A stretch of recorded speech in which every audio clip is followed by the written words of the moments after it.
is sponsored by Ram Trucks, built to serve. Back here, first things first, we're now joined by Super Bowl champ Chris Canty. What up, Canty? What's going on, man? Brother. Good morning, Chris G-Money. How you doing, man? Well, I mean, I'm just trying to keep up with you, man. Canty's You got the cashmere wool suit on. Yeah, don't act like I don't know what that is. I know. They might not know. I know. This is not cashmere. Just saying. What can't you hide, Canty? Can't hide money. Can't hide money. He's got a bunch of it. He got his own money. Come on, Jenna, that's coming to America. Coming to America is what I was about to say. It was one of the best lines from the movie. Time now for our rewarding performance sponsored by Capital One. What's in your wallet, Canty? See how I tied it all back in? Titans will be in Baltimore Saturday to face MVP runaway Lamar Jackson and the Ravens. Lamar led the league in touchdown passes. The Ravens led the league in scoring. And yet the Titans aren't necessarily convinced. Tennessee running back Derrick Henry has a simple question. Why not us? Chris Canty, how confident are you in a Ravens win this weekend? I'm pretty confident because I think the Ravens have the ability to beat you a couple of different ways. We know that they set the team record for rushing this year, but they can also beat you in the passing game. Lamar Jackson, 36 touchdown passes to only 6 interceptions. He's going to be the runaway MVP. So I think one of the things that we were looking for from him coming into year 2 is how he would improve as a passer. And I think we've seen that Lamar Jackson can beat you with his arm as well as his legs. When it comes to the Tennessee Titans, what their game plan has to be is Derrick Henry running the football, touching it 30 to 35 times. If they're not able to feed Derrick Henry for any reason, then they don't have a chance to be able to put up points with this Baltimore Ravens offense. So for me, the complexion of the game is really what it all comes down to, because if the Baltimore Ravens get out to an early lead, it's going to be hard for the Tennessee Titans to stay with that run game, and you're forced to rely on Ryan Tannehill to be a volume passer, and I don't think that's what Mike Vrabel wants from his team. I agree 100%. You're talking about two teams that both want to be physical. One, I think, is more physical than the other, and that being the Baltimore Ravens, because they have the better rush defense. They have the better offensive line up front. Now, you can say Derrick Henry might edge out Derrick Henry's the best running back. Yes. The Ravens probably have the better running game. Exactly. And so when I look at what both teams have to defend, who am I scared of most? I'm scared of that Baltimore offense more than I am the Titans offense.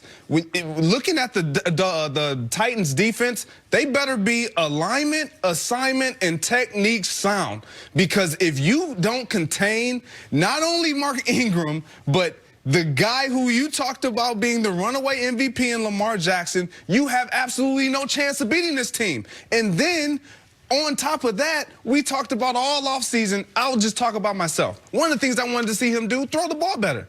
And he's done it.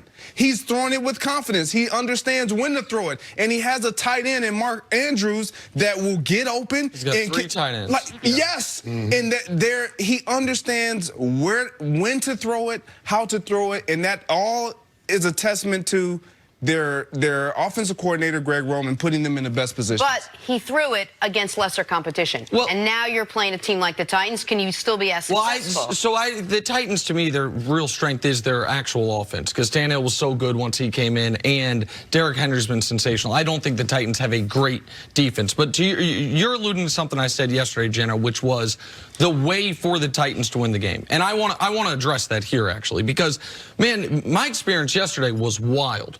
Because I have been one of the most vocal Lamar supporters since he declared for the draft of anybody.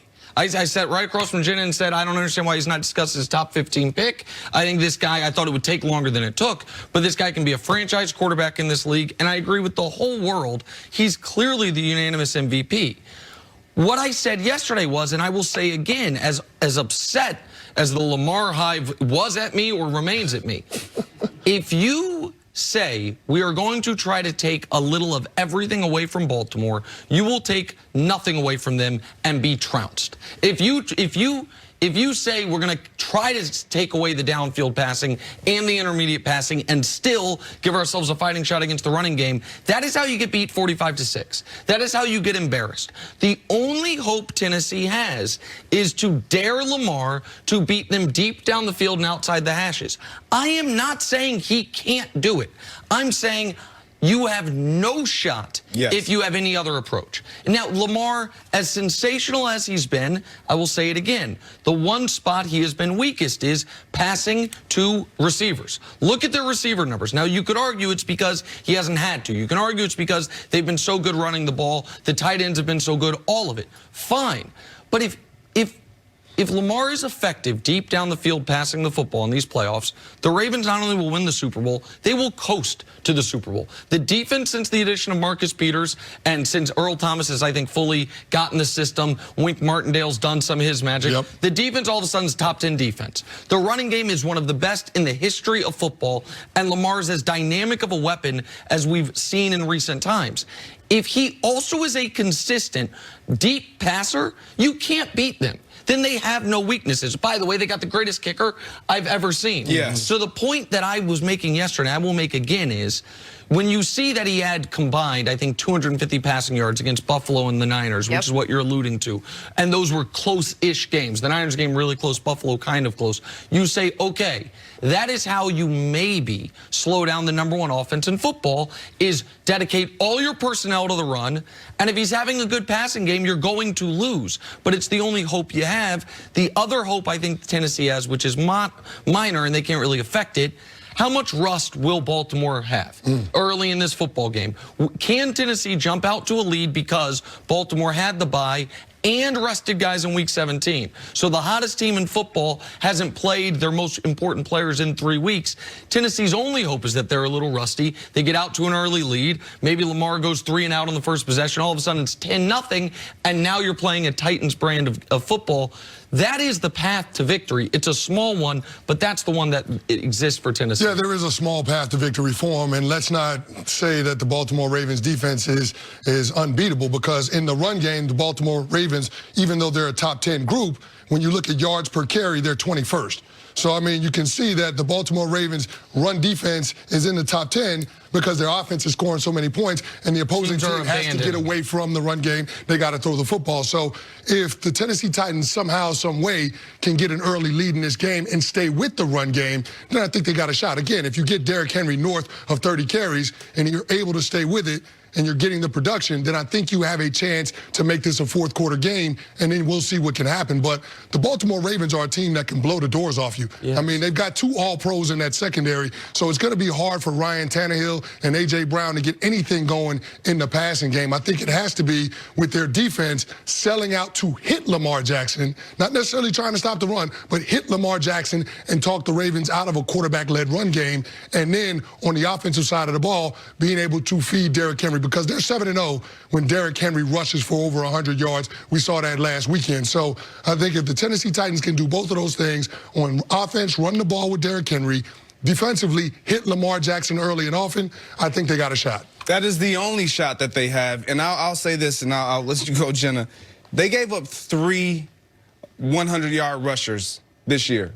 They lost 2 of those games, the Baltimore Ravens. Nick Chubb and Monster from, I'm sorry, they didn't even lose both of those games. Because they lost to the Chiefs and the Browns. Yeah, they lost to the Chiefs. And Joe Mixon from the Bengals. The one game against the 49ers was in a monsoon. So to your Lamar Jackson throwing its combination against the Bills, and he kind of had to hand the ball off. You weren't throwing in those conditions. The Titans' only chance is to just rely on Derrick Henry and run him until he has nothing left.